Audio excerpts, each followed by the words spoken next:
Discerning Hearts provides content dedicated to those on the spiritual journey. To continue production of these videos, prayers, and more, go to discerninghearts.com and click the donate link found there or inside the free Discerning Hearts app to make your donation. Thanks, and God bless. DiscerningHearts.com presents The Final Journey, Insights from a Catholic Deacon and Neurosurgeon with Dr. Stephen Doran. Dr. Doran is a board-certified neurosurgeon with over 25 years of experience and is also an ordained permanent deacon and serves as the bioethicist for the Archdiocese of Omaha. He is the author of To Die Well, a Catholic neurosurgeon's guide to the end of life, the book on which this series is based. His writings in bioethics, neurosurgery, and gene therapy for brain disorders have been widely published in national media outlets, academic journals, and neurosurgery textbooks. He is also the co-founder of Seeking Truth Catholic Bible Study. The Final Journey, Insights from a Catholic Deacon and Neurosurgeon with Dr. Stephen Doran. I'm your host, Kris McGregor. Dr. Doran, thank you again for joining me. I'm so grateful that you are taking time out to talk to us about these important issues. Well, thank you, Kris. It's not only my pleasure, but my blessing, my honor to be visiting with you about this. You're sharing with us so many incredible stories, and I think it's important for us to realize that there were more than stories. They're actual lives. They're actual people. Yeah, they are actual people, and names and some minor details altered just to protect their confidentiality. But these are real people, real stories. Absolutely. There are so many of us, I think, who could share a story at this point about the particular chapter that you addressed under the title Palliative Care, Hospice, and Pain Control at the End of Life. Even that particular issue about pain control at the end of life, I experienced that recently with my own mother. And I think this is a very important thing to kind of process, begin to think about long before you have to encounter it, because it is jarring if you have to deal with it in what we could maybe call the all of a sudden. What's your thoughts about that? It's a funny thing that I think so many things in life we see as happening to somebody else.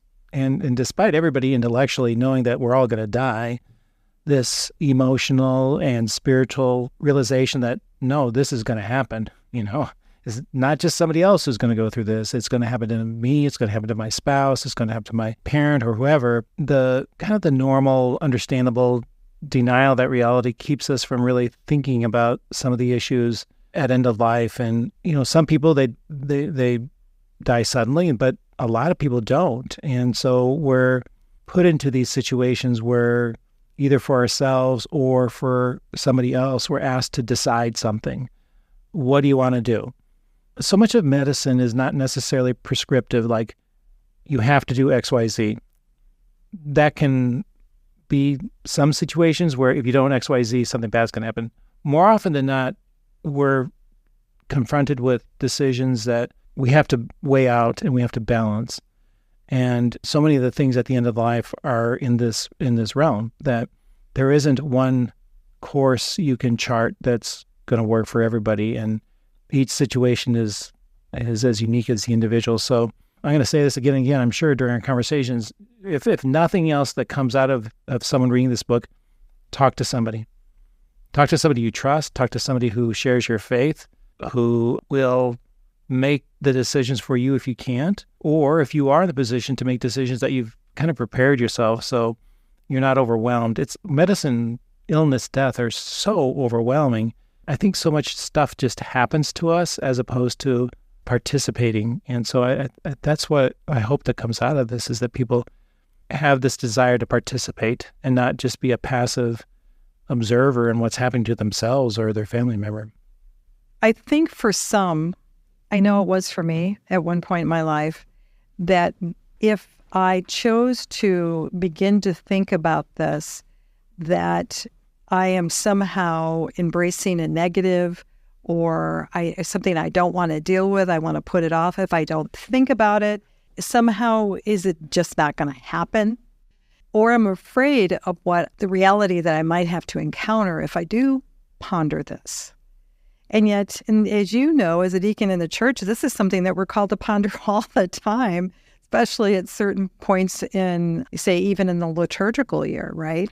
Well, I mean, even at our baptism, I mean, Paul says in Romans that we who have been baptized into the death of Christ are baptized into his resurrection. So from the very, and quite honestly, that's the scripture passage that I often preach from at baptisms, is this reality that baptism is this introduction not only to the Christian faith, Catholic faith, but more so we're being baptized into Jesus Christ's death, but also into his resurrection. So this goes back not a few years for those of us who are a little long in the tooth, but it goes back to when we're born, that the preparation for when we die begins at our baptism.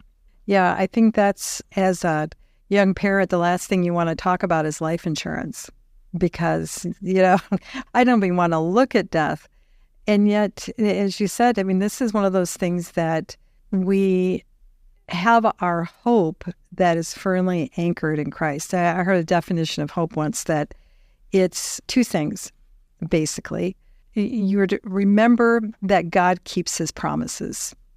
So if you go back and you reflect on your life and those moments, I know that he keeps his promises.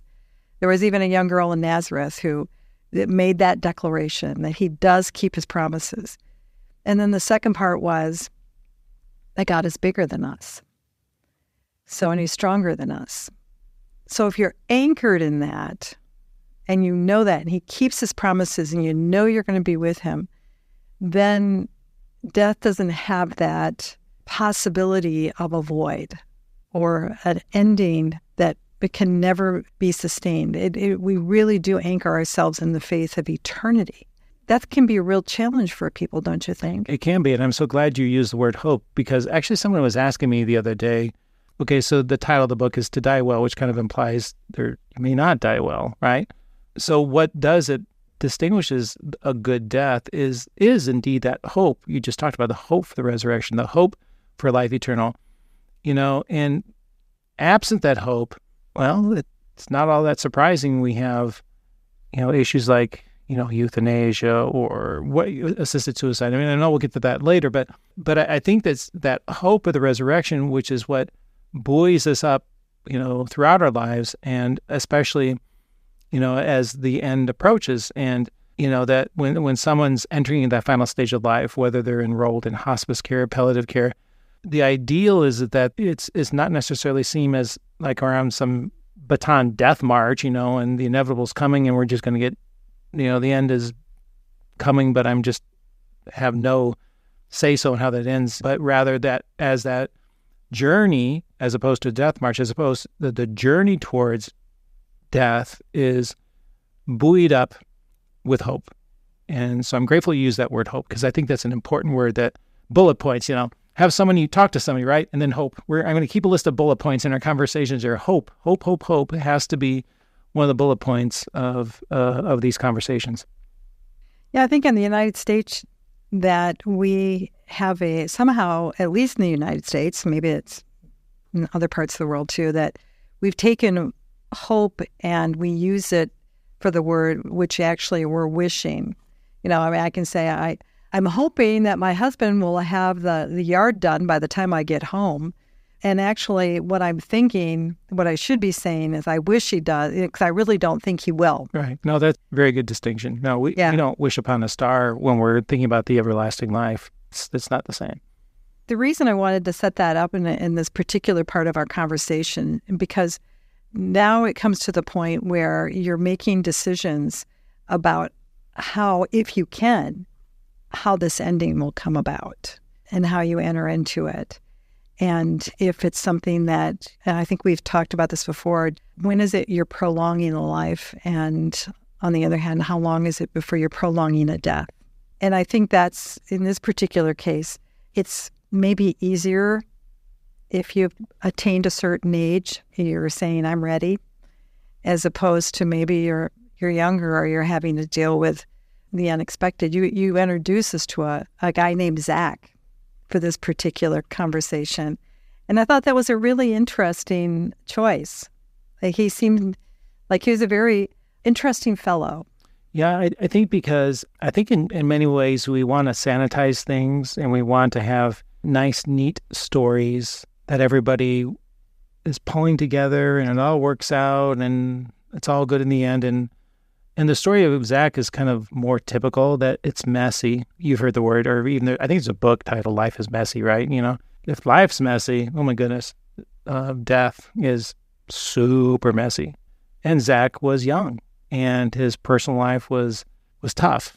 He was estranged from his wife, and blue collar guy, had a daughter who he kind of lived for, but he wasn't terribly reliable. He wasn't reliable in his health care, and he got fired by his doctors because he wouldn't comply. And I think his case is, well, maybe a bit on the extreme side, but not as much as you might think, that people, as they go through their lives, they don't always make good decisions. I've not made good decisions at times, and Zach didn't always make good decisions. As a result, he alienated people who wanted to help him, but he wouldn't let them help him. His decisions may have possibly even led to him succumbing to his cancer when maybe he wouldn't have, who knows, but it's just one of those situations that I think it points out the reality that life isn't linear to begin with, and the end of life is nothing close to linear. There's, we're ping-ponging back and forth amongst all these various issues. And so I think that I chose Zach especially to kind of illustrate the challenges that come at the end of life. And they're as unique as any individual. The social situation, families who maybe didn't get along to begin with, now really don't get along when their mom's sick. Yeah, so all these complexities can't be covered in any single book because they're as unique as the situation involved. As it was with his, there's an underlying principle doesn't seem to be the right word. It doesn't seem to be full enough or a depth to it enough. But it's the only one I can think of. There's like an underlying thread in helping someone come to the decisions that were finally made for him. Yeah, I think that again, that thread is oftentimes unique to the situation. And in Zach's particular situation, his tendency to push people away, tendency to alienate people, maybe throughout his life before I met him, I don't know, but possibly that same tendency, that same thread continued to be an issue as his medical condition progressed. And so the idea of dying well doesn't begin like 2 weeks before we're dead. The idea of dying well begins throughout our lifetime. So if there's a tendency in our life to push people away, if there's a tendency in life to alienate or whatever the case may be, it's only going to be accentuated as the end nears. And so I see some of these decisions and behaviors or undercurrents of Zach's life just being amplified as he became more and more sick. And you want the end of life to be a time when people rally to you and surround you and buoy you up and support you, but it doesn't always happen. So for Zach, his experience is one that we are reflecting on for that conversation around palliative care. Help us to understand what the lessons that we can learn from him. Well, I think if I can draw back for just a second, kind of making this distinction between palliative care and hospice care. So I think many people have heard the word hospice and probably a fair amount of palliative care, but hospice care has been around a long time. It's a covered Medicare benefit. The idea that someone who is nearing the end of their life are then eligible for certain types of services and things like that. And hospice care is wonderful. And my own mother was a hospice care nurse for many years. And I have nothing but great things to say about hospice, but it has its limitations that when you go into hospice care, there's an understanding that you no longer are going to really treat illness or, certainly there's a tendency not to treat. The focus is entirely or almost entirely upon comfort, and which is all good. But the problem was it could kind of become a little bit extreme. There might be situations where this person they have a terminal illness, and with additional care, they could live longer and have a good life and be with their family and friends. And so hospice can create this artificial distinction, you roll in hospice care and certain services you're no longer eligible for. And that works out well with some patients, but not all the time. And so palliative care has been a more recent development where the recognition this person has a disease that ultimately is going to take their life. But it may not be cancer, maybe bad lung disease or bad heart disease or whatever, bad liver disease. And they are going to live, their life is shortened, and we recognize that. But if we don't treat them, it's going to be shortened even further. So you hold in balance the recognition of a process and illness, which ultimately is going to end their life, with the reality that treating them is still yet a good thing. And so I think the development of palliative care has been great. And there's not always a sharp line between hospice care and palliative care that, someone typically transitions from, acute care to palliative care to hospice care, but it's not necessarily a sharp segregation. But I think that what Zach's case illustrates that it made sense to continue to treat him. He had metastatic testicular cancer, treated, then recurred, probably going to be fatal, will be fatal. Yes, we know it's going to be fatal, but yet along the way, continue to provide care that isn't just entirely directed towards comfort, but also directed toward, let's do our best to control the illness for as long as we can, as long as it's not overly burdensome to Zach or someone like himself. We'll return to the final journey with Dr. Stephen Doran in just a moment. Did you know that Discerning Hearts has a free app where you can find all your favorite Discerning Hearts programming? Father Timothy Gallagher, Dr. Anthony Lillis, Monsignor John Esseff, Deacon James Keating, Father Donald Haggerty, Mike Aquilina, Dr. Matthew Bunson, and so many more. They're all available on the free Discerning Hearts app. Over 3,000 spiritual formation programs and prayers, all available to you with no hidden fees or subscriptions. Discerning Hearts Catholic Podcast, dedicated to those on the spiritual journey. We now return to the final journey with Dr. Stephen Doran. The problem today in some cases is that there's a company called the insurance company, and they may not see the same type of value, or there's some type of financial concern in some cases. What can we do? And that's a very unfortunate thing if that were to occur, that not all three have a sharing or a meeting of minds. I'm being very clumsy here, but do you find that to be an experience that some may have? It can happen, but I wouldn't want to have people be too fearful that it will happen. That it is frustrating at times to work with insurance companies, and it is frustrating that what the family perceives or the patient perceives and their care providers perceive as the best course of action isn't necessarily embraced by the insurance company. So that can happen. On the other hand, we are fortunate that for many people, there are resources to help care for them and, at the end of life or other times. So I don't think there's a necessarily de facto adversarial relationship with insurance, but it can be challenging. I mean, I get that. I understand that. I only bring that up because it may not even be so much an adversarial thing, but we've kind of talked about that in our earlier conversations. And it wasn't, the finances weren't necessarily the reasons why people chose to either continue to fight on or to be able to embrace what comes next. But in today's situation, there are those who may be basing their decisions on what might be better for the family as in financially, as opposed to what's the best for them. What is best for the family? And maybe it's having their presence there or journeying with them as they move forward. Those are legitimate points. I think as when I have patients who are in a situation, regardless, I try to encourage them and say, okay, to the best of your ability, if you could isolate yourself from the financial, the insurance, let's bracket that for a moment. Okay. What is it that you desire? What is it that your family desires? And we'll circle back to the other issues later. It is hard to separate yourself completely from that. I get that. No one wants to be in a situation where they feel like they're, consuming resources that another person could benefit from. I understand that, but I try as best I can to tell people just kind of bracket that for now. Let's talk about what you feel is best for you, and we'll deal with the other issues later. And I think that's something that we have to take a look at ultimately too for family members, to kind of dig deep into our hearts about what we might be able to offer.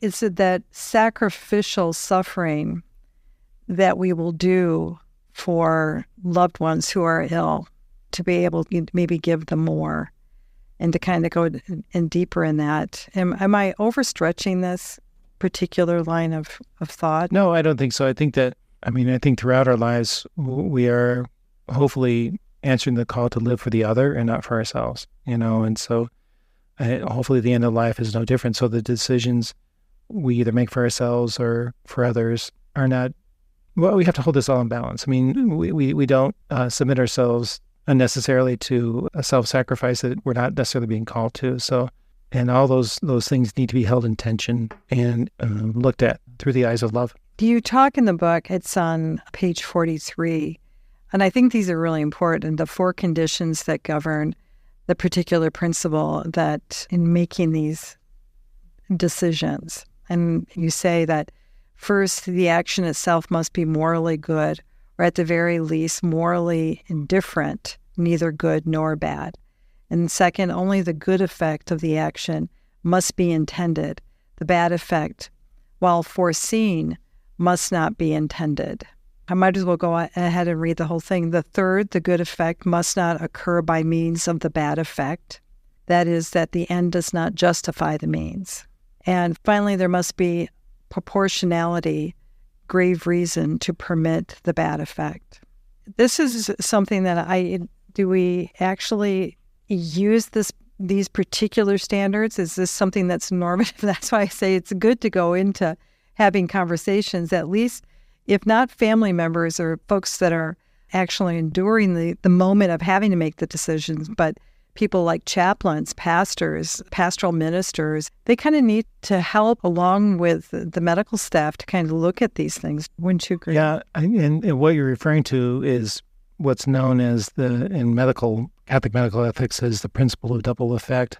And that principle is used in a number of situations, and in the context of what we're talking about with pain control at the end of life is it okay or is it morally permissible to give someone a medication that helps relieve their pain, knowing that that medication could potentially hasten their death? And the answer is a qualified yes. And what the principle of double effect goes through is, okay, what are the conditions that must be met for this particular decision to, say, give a morphine or something else to somebody?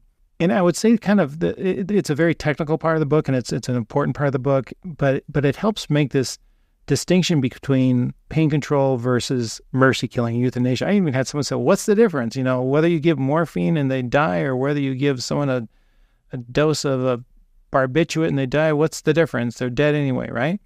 Yeah, but, and so what's really super important here is if the take-home message here is what someone's intention is, right?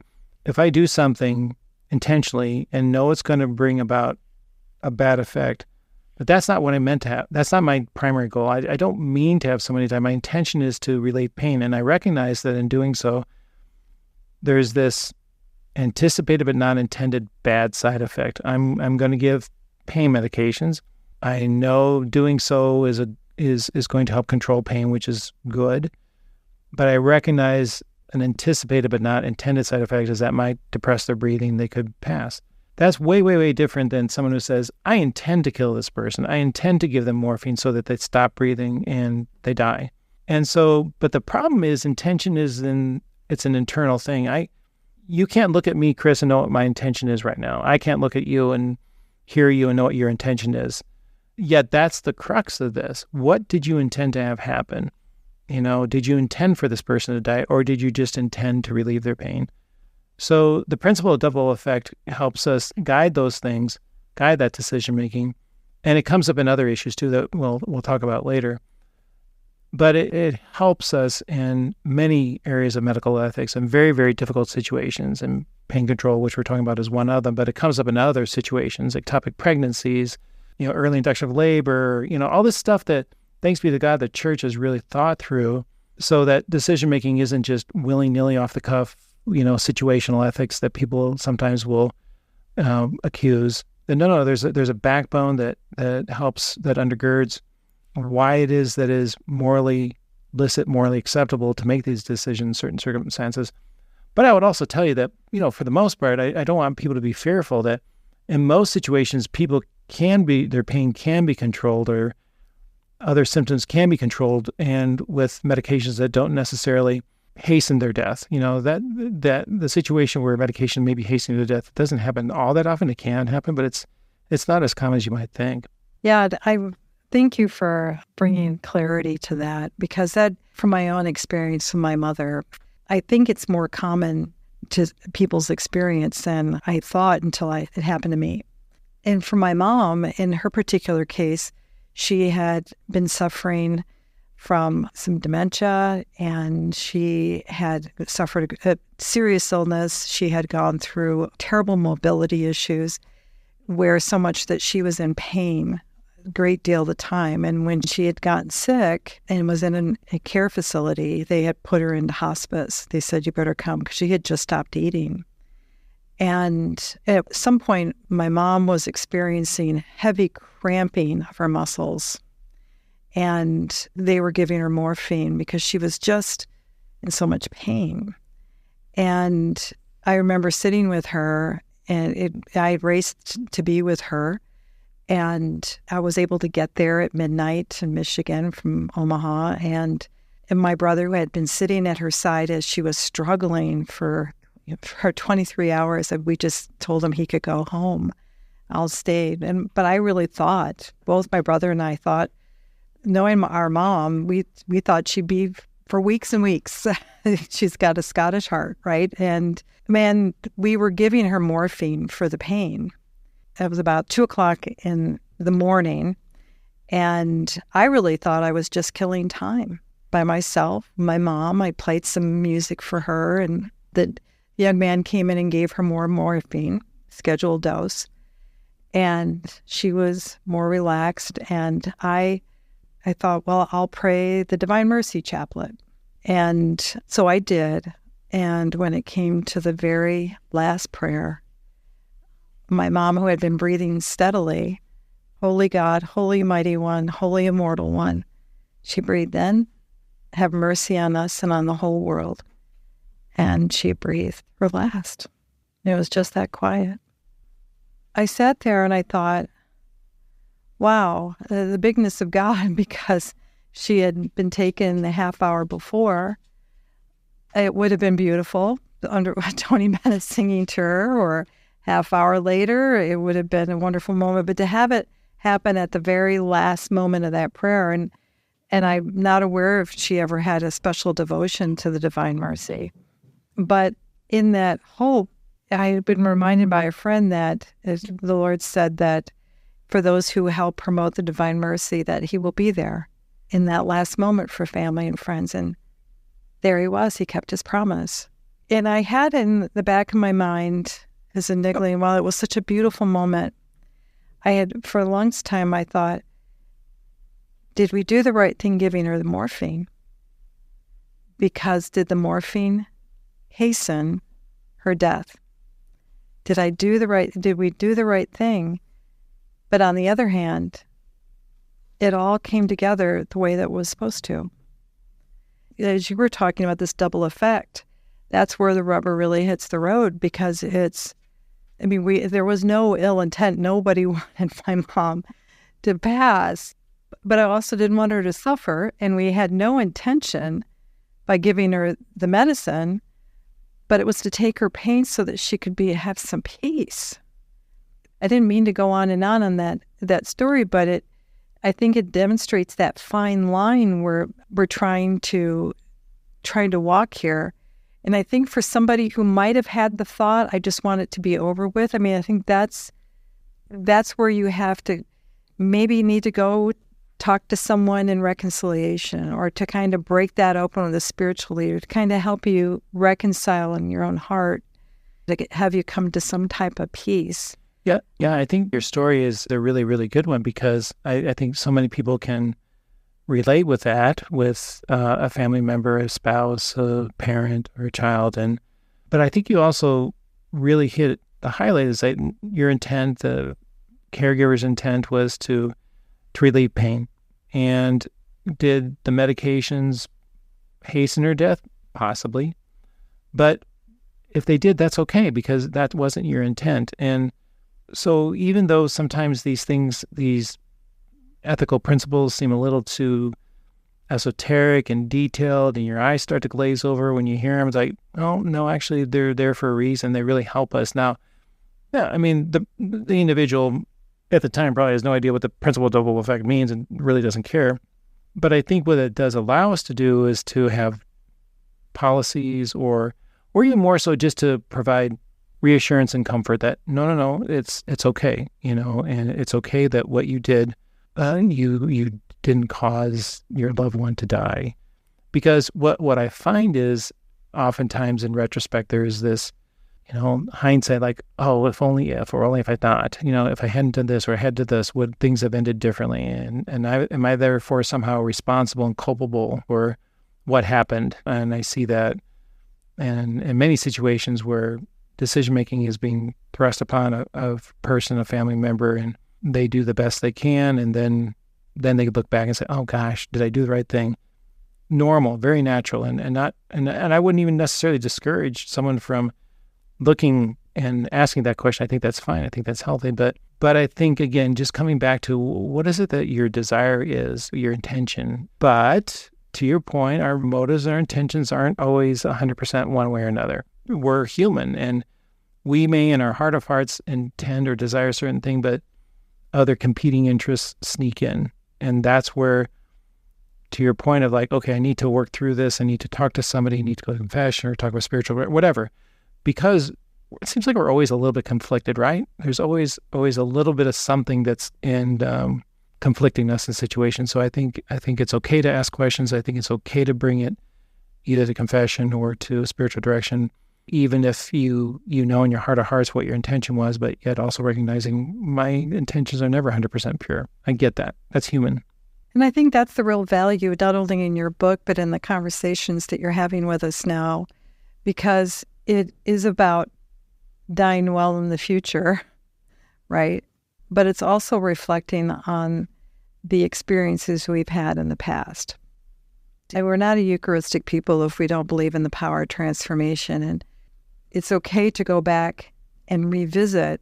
We may want to say, I don't ever want to look at that. That's done now. I can't change the past. I can't go back. I can't undo it. But wait a minute. What is it? There's an area of your life you don't want to look at. If there's something that is you turn your head and you never want to revisit that, what's going on there? Yeah, I mean, maybe Christ wants you to go back there. Yeah, I mean, growth comes about by reflection, and reflection by its nature is thinking about what's already happened, right? We don't really reflect about what hasn't happened. We reflect about what has happened already. So, I mean, you have to, again, hold things in balance. You don't want to beat yourself up. You don't want to be, overly harsh on yourself. But it's normal. It's healthy to say, okay, let's think about or pray about what's happened. My mom was dying. This was going on. What was going on in my heart at the time. Those are all good and healthy. Absolutely. And I think it's important that we can do that and know, especially, and we're talking in the context of two Catholics and our particular experience and our understanding of the grace that can come from the healing, that being a member of the church is about healing, that these are opportunities to go back. We hear this so often, don't we? And maybe you've experienced this, those who have made a decision to end a pregnancy. And I'm not using the term abortion.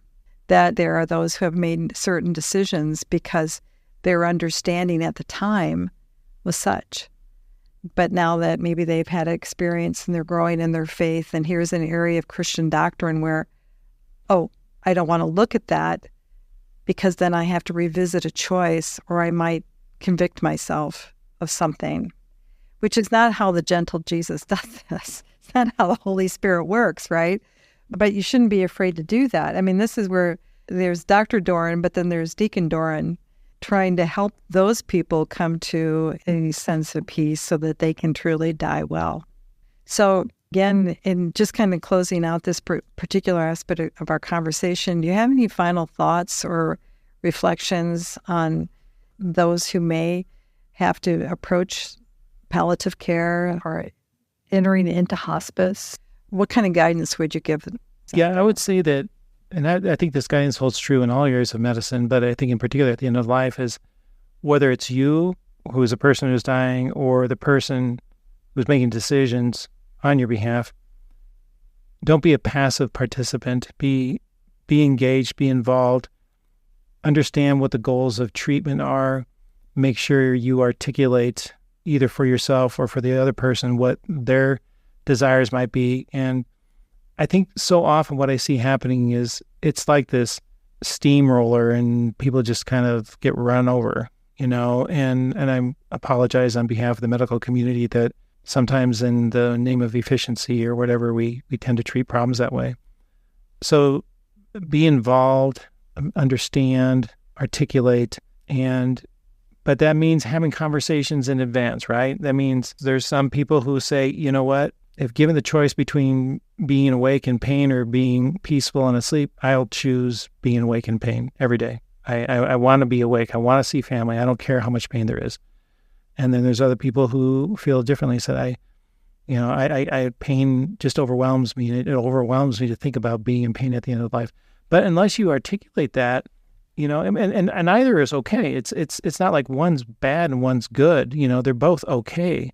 Someone's approach to the end of life. But unless you start that active participation well before you're sick or dying, things will just happen to you. And not because of ill intent or because someone doesn't care, but medicine's kind of set up to care pathways, and all these things are just kind of automatic, which is fine. But I guess I would just say, don't be passive about this at any point in your life. Well, you're helping us to do that. And I'm so grateful. In our next conversation, we're going to talk about not only don't be passive, but be proactive. And that's about advanced directives, how to kind of not only help yourself, but help your loved ones. Yeah, that'll be a good conversation. Thank you so much, Dr. Steve Doran. Thank you very much, Kris McGregor. You've been listening to The Final Journey, Insights from a Catholic Deacon and Neurosurgeon with Dr. Stephen Doran. To hear and or to download this episode, along with many others, visit discerninghearts.com, or you can find it within the free Discerning Hearts app or wherever you download your favorite podcasts. This has been a production of Discerning Hearts. I'm your host, Kris McGregor. We hope that if this has been helpful for you, that you will first pray for our mission, which is to offer authentic and rock-solid spiritual formation freely to souls around the world. And if you feel it's worthy, please consider a charitable donation, which is fully tax-deductible to help support our efforts. But most of all, we hope that you will tell a friend about discerninghearts.com and join us next time for The Final Journey, Insights from a Catholic Deacon and Neurosurgeon with Dr. Stephen Doran.